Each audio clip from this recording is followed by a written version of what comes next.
नमस्कार दोस्तों। तो 17वीं बीपीएससी प्रारंभिक परीक्षा का जो है नोटिफिकेशन वो आयोग के द्वारा जारी कर दिया गया और इस बार काफ़ी बम्पर भर्ती दिया गया है बीपीएससी में। जो लोग तैयारी कर रहे हैं बीपीएससी का उनके लिए तो काफ़ी ये गोल्डन अपॉर्चुनिटी है, क्योंकि इतना ज़्यादा सीट है तो ज़्यादा से ज़्यादा इस बार लोग अफसर बनेंगे। ठीक है, थोड़ा-सा देख लेते हैं। प्रारंभिक परीक्षा से संबंधित जो इस नोटिफिकेशन में जो दिया गया कुछ पॉइंट को देख लेते हैं। तो देखिए, जो विभाग है अनुमंडल पदाधिकारी, उसमें 200 टोटल रिक्तियाँ हैं और उस 200 में से 67 जो है वो महिलाओं के लिए है। तो यहाँ कोटिवार दिया गया, तो अलग-अलग कैटेगरी में कितने पुरुष के लिए हो जाएगा और कितने महिलाओं के लिए हो जाएगा यहाँ पे दिया गया है। अगर अनरिज़र्व कैटेगरी में 80 सीट है तो उसमें से 28 महिलाओं के लिए हो जाएगा, अनरिज़र्व कैटेगरी की महिलाओं के लिए। वहीं आर्थिक रूप से कमज़ोर वर्ग के लिए अगर 20 सीट है अनुमंडल पदाधिकारी का, तो उनमें से 7 हो जाएगा महिलाओं के लिए। उसी प्रकार एससी, एसटी और अत्यंत पिछड़ा वर्ग और पिछड़ा वर्ग। तो यहाँ पे देख सकते हैं, तो अलग-अलग यहाँ पे कोटिवार दिया गया है। तो नीचे का जो हो जाएगा ये महिलाओं के लिए सीट है जो रिज़र्व। जैसे कि आप लोग जानते हैं जो बिहार में है 35% जो सीट है महिलाओं के लिए रिज़र्व किया गया है सरकारी नौकरियों में। बिहार में जितने भी नौकरियाँ हो गया उसमें से महिलाओं का है 45% का आरक्षण। ठीक है, तो आप लोग देख सकते हैं, तो अलग-अलग विभाग में यहाँ पे दिया गया है।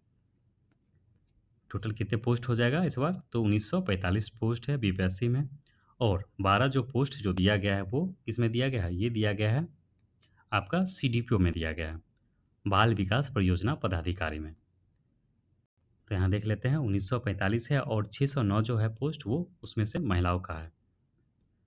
चलिए आगे देख लेते हैं।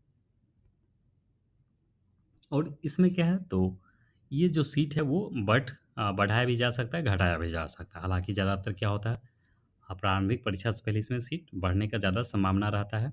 ठीक है, वही है बात यहाँ पे दिया गया है। शैक्षणिक योग्यता, तो शैक्षणिक योग्यता बीपीएससी पीटी के लिए क्या होता है, तो स्नातक होना चाहिए या समतुल्य परीक्षा में उत्तीर्ण होना चाहिए। उत्तीर्ण का कहने का मतलब अगर आपका रिज़ल्ट आ गया है तभी जाके आप फॉर्म फिल अप करिएगा, वरना मत कीजिएगा। अगर आपका रिज़ल्ट नहीं आया, एग्ज़ाम दे दिए तो फॉर्म फिल अप मत कीजिएगा। अगर सीडीपीओ की बात किया जाए तो बाल विकास परियोजना पदाधिकारी के लिए, तो किसी भी मान्यता प्राप्त विश्वविद्यालय से स्नातक डिग्री एवं वैकल्पिक विषय गृह विज्ञान, मनोविज्ञान, समाजशास्त्र, श्रम एवं समाज कल्याण, इनमें से किसी एक विषय का चयन मुख्य परीक्षा के लिए करना होगा। अगर आप लोग जब पास कर जाइएगा तो आपको इसी में से कोई एक सब्जेक्ट लेना पड़ेगा मेंस को लेकर। किसके लिए? तो सीडीपीओ के लिए कुछ स्पेशल इसमें अभी कंडीशन दिया गया है। चलिए आगे देखते हैं। और जो आरक्षण है वो किस आधार पर दिया दिया जाएगा, तो बिहार में जो आरक्षण का नियम है उसी के अनुसार दिया जाएगा। तो अगर आप लोग एससी कैटेगरी एससी कैटेगरी से हैं तो आपका उसमें जाति प्रमाण पत्र लगेगा। ठीक है, और साथ ही साथ जो है निवास प्रमाण पत्र भी लगेगा।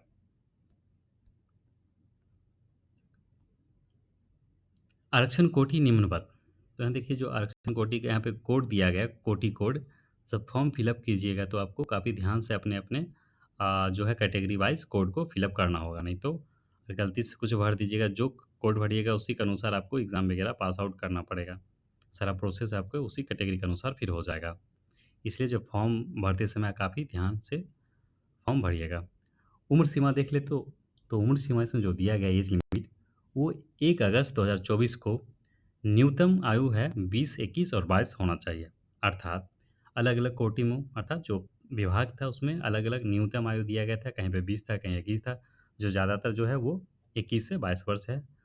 तो इस प्रकार आपको 1 अगस्त 2024 तक आपका जो एज है वो होना चाहिए कम से कम कितने? तो 20, 21, 22 इतना तो होना ही चाहिए। और जबकि जो अधिकतम जो एज है वो कितना है, तो अनरिज़र्व कैटेगरी में तो जनरल के लिए है 37 वर्ष और ओबीसी के लिए है 40 वर्ष और एससी-एसटी के लिए है 42 वर्ष दिया गया है। और जो आपका जन्म तिथि है, डेट ऑफ बर्थ, वो मान्य किया जाएगा आपका जो मैट्रिकुलेशन का है, जो उसमें दिया गया है मैट्रिक का जो सर्टिफ़िकेट वगैरह है, उसमें जो दिया गया आपका डेट ऑफ बर्थ उसके अनुसार ही आपको उसमें भरना होगा। ऐसा नहीं है कि आपका आधार कार्ड में कुछ और है, वहाँ पे कुछ और है, तो आधार कार्ड वाला अगर भर दीजिएगा, अगर डिफरेंट होगा तो फिर मुश्किल है। चलिए आगे बढ़ते हैं। तो फॉर्म फिलअप करने का जो शुल्क लगेगा वो अलग-अलग देख लेते हैं। तो जनरल के लिए 600 है और एससी-एसटी के लिए 150 और महिलाओं सभी महिलाओं के लिए जनरल चाहे ओबीसी या एससी-एसटी कोई भी है उनके लिए 150 है और साथ-साथ अन्य सभी उम्मीदवारों के लिए 600 है और दिव्यांग का अगर देख लिया जाए दिव्यांग अभ्यर्थियों के लिए तो 150 है।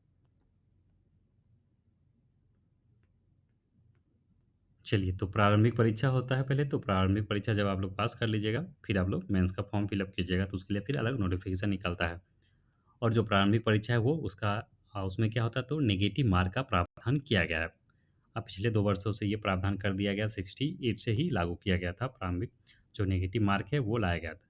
एक गलत उत्तर आप दीजिएगा तो 1/3 आपका जो मार्क है वो कट हो जाएगा। तो टोटल 150 क्वेश्चंस होते हैं और 2 घंटे का एग्ज़ाम होता है। जो लोग नहीं जानते होंगे फर्स्ट बार एग्ज़ाम जो देंगे उनके लिए ये ज़रूरी बात है, ध्यान रखिएगा।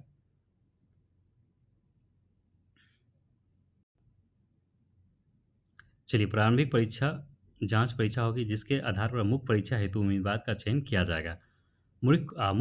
मुख्य परीक्षा के लिए चुने जाने वाले उम्मीदवारों की संख्या कुल सुसूचित रिक्तियों की 10 गुना अर्थात 10 गुना दिया जाएगा रिज़ल्ट। जो पीटी का जो रिज़ल्ट आएगा अगर मान लेते 2000 अगर सीट है तो उसका 10 गुना कर दीजिए उतना आपका वो दिया जाएगा। उतने लोग हैं एग्ज़ाम देंगे उसका 10 गुना करने पे 2000 का 10 गुना कर दीजिए। चलिए आगे बढ़ते हैं। मुख्य परीक्षा तो 17वीं जो मुख्य परीक्षा है उसमें आप लोग जानते होंगे सिलेबस क्या होता है तो सामान्य हिंदी होता है 100 अंकों का। इस विषय में 30% अंक आपको लाना अनिवार्य होता है और जीएस पेपर 1 और जीएस पेपर जो 2 होता है कुल मिलाकर तो उसमें 300 का होता है और निबंध भी होता है 300 का और साथ ही साथ वैकल्पिक विषय है लेकिन जो वैकल्पिक विषय है वो ऑप्शनल को क्या कर दिया गया तो वो एमसीक्यू फॉर्म में कर दिया गया है और उसको भी क्वालिफाइंग नेचर को बनाया गया है। चलिए आगे बढ़ते हैं। यहाँ आपको दिया गया है ऑप्शनल सब्जेक्ट का लिस्ट दिया गया है इसमें से आपको किसी एक सब्जेक्ट को चुन के उसमें अपना मेंस का जब एग्ज़ाम दीजिएगा जब क्वालिफाई कर जाते हैं अगर आप लोग पीटी तो उसमें यहाँ से आपको चूज़ करना पड़ेगा। सेम उसी प्रकार देख लेते हैं तो बाल विकास जो सीडीपीओ का है कुछ उसी पैटर्न पर भी इसका भी सिलेबस दिया गया है।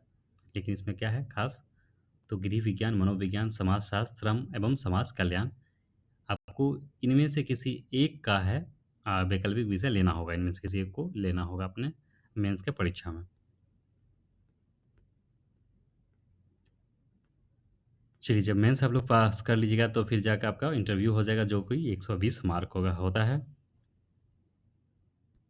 तब जाकर आपका फाइनल रिजल्ट दिया जाएगा और जो रिजल्ट है, जो मेंस का जो रिजल्ट है अर्थात जो मेंस पास करेगा कितने लोग तो ढाई गुना लोग पास किया जाएगा, टोटल रिक्तियाँ का ढाई गुना अर्थात लगभग देखा जाए तो 4500 के करीब जो लोग हैं वो इंटरव्यू देने जाएँगे इस बार बीपीएससी में।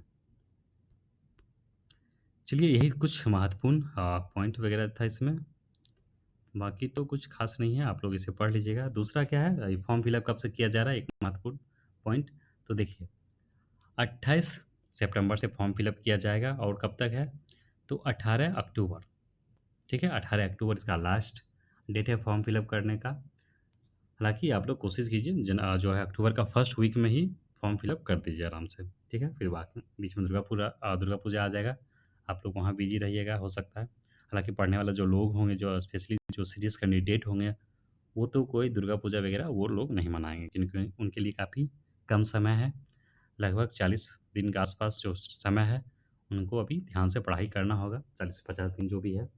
बीपीएससी पीटी को लेकर क्योंकि नवंबर में संभावित है 17 नवंबर का एग्ज़ाम होने को लेकर बीपीएससी पीटी का। ठीक है, तो फॉर्म आप लोग फिलअप कर दीजिए, कोशिश कीजिए 30 तारीख तक कर दीजिए फॉर्म फिलअप सही रहेगा। बाकी लेट सेट तो कोई दिक्कत नहीं, जिनको अपना होगा समय के अनुसार आप लोग फॉर्म फिलअप कर सकते हैं, जिससे आप लोग को टाइम मिल जाएगा फॉर्म फिलअप करने को लेकर। ठीक है, तो यही था इसमें कुछ महत्वपूर्ण पॉइंट। बाकी सिलेबस इसका क्या सिलेबस है उसे हम लोग आगे वीडियो में देखेंगे, जो स्पेशली पीटी का क्या सिलेबस है, मेंस का क्या सिलेबस है, कुछ स्पेशल वीडियो बना देंगे अलग से वीडियो, तो उसमें हम लोग बात करेंगे सिलेबस को लेकर।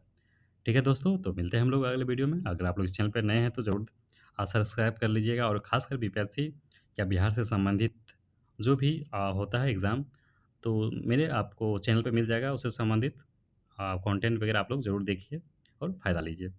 चलिए मिलते हैं अगले वीडियो में, धन्यवाद।